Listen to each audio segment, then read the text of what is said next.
Good evening, everyone. I want to delve.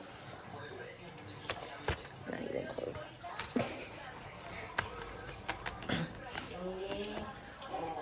Good evening, everyone. I will be presenting my topic called Reflecting on Nature Shifts Through Time. So, I hope the weather is okay over there, guys, and there's nothing to worry about. I want to delve deeper into the importance of understanding this topic,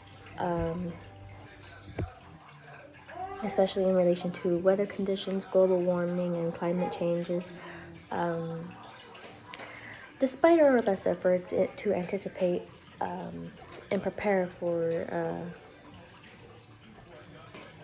for weather conditions, they often do not unfold as expected. The weather impacts us in various ways, from sunshine and clouds to rain and thunderstorms.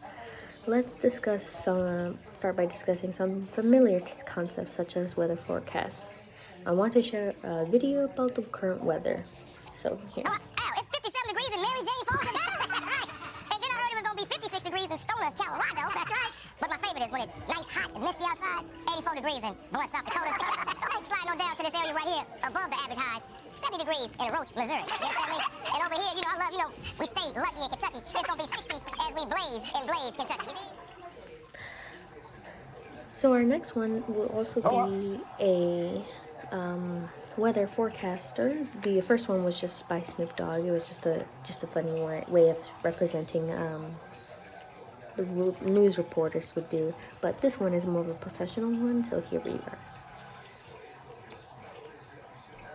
Hi, I'm CNN meteorologist Jennifer Gray with an update on Hurricane Hillary. This is a Category 1 storm with winds of 85 miles per hour. This storm has already gone through what we call rapid intensification, when a storm increases 35 miles per hour within a 24-hour window. As I stated, because I don't want to use too much of my time and your guys' time for my informative speech, I rather not use the whole video. So if you guys would like to watch it, it's called Strengthening Very Quickly.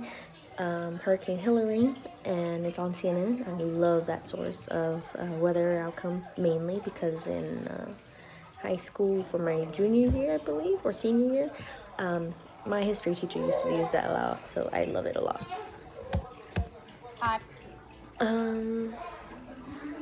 So why do we have the weather forecast podcast and reports about seasonal changes?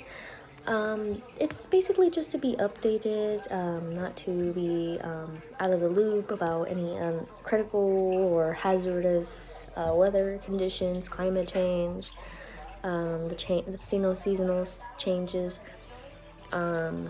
Basically, there's various mediums about it to appreciate the changes around us, like the weather news, the YouTube, the Facebook, Instagrams, like social media types, and the podcasts like Spotify or wherever you want to listen to. That's basically where it's best. And this is best sourced as from Hannah Ritchie. She was my inspiration for the topic for weather forecasts. There's just a lot of variations, and there's just been a ton of information about it or so. There's been a lot of research that it's just a lot to summarize, but there's transformative effects on seasonal shifts, and that is by Amy McKeever, who recently posted on about about every season begins twice. Here's why title. And it was on the written for National Geographic on May 31st, 2023. It's about an example of how spring creeps up in like a lion on March 1st, and then again a few weeks later with the equinox. And if you don't know what the equinox is, it's every 6 months the equinox splits Earth's day almost in half. I trust this article as it proves my theoretical research. And the next thing I want to talk about is the reflection or the interkinetics of elements. this one is by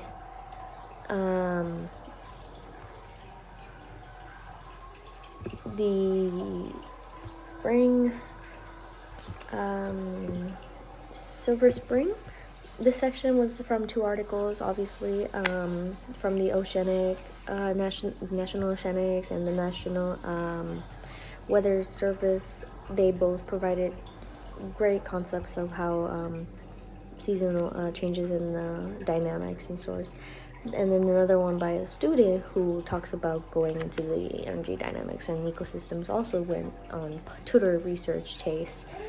And this was responded by another student from the University of Hong Kong, PhD in molecular biology. The next one is called the reflection of changing seasons in our lives. And the part, I also want to show a little like graph on how it works. And from it, it just shows how the insights and promotes community awareness, updates, tips, discussions, and belongings. That's basically how that shows right there. And it says it by Hannah Ritchie as well, I forgot to mention. And then transformative of seasonal shifts. This is what represents the climate change in this next section for why do we have seasons. And then the reflection of changing seasons in our lives is by Ralph Waldo Elmerson and Gabrielle Yuan. They both talk about the effects on life, and Nartuveda is the one that explains more the psychology of weather change and our effects on our bodies. And each of them are called Change of Seasons and the Effects of Our Bodies, and the other one's the Life Ever Changing of Seasons, and then Moving at the Pace of Nature. And then finally, my last slide will be Your Favorite Season Reflects on Who You Are. This is by Carolina Bongi, a centerpiece article called Student-Centered Ways to Express Seasonal Aesthetics. And this is basically how it represents you guys as well by liking your favorite seasons. So this is pretty long. Give me some feedback, please. I'm very tired. I've been burned out, I'm gonna be honest. But thank you for listening.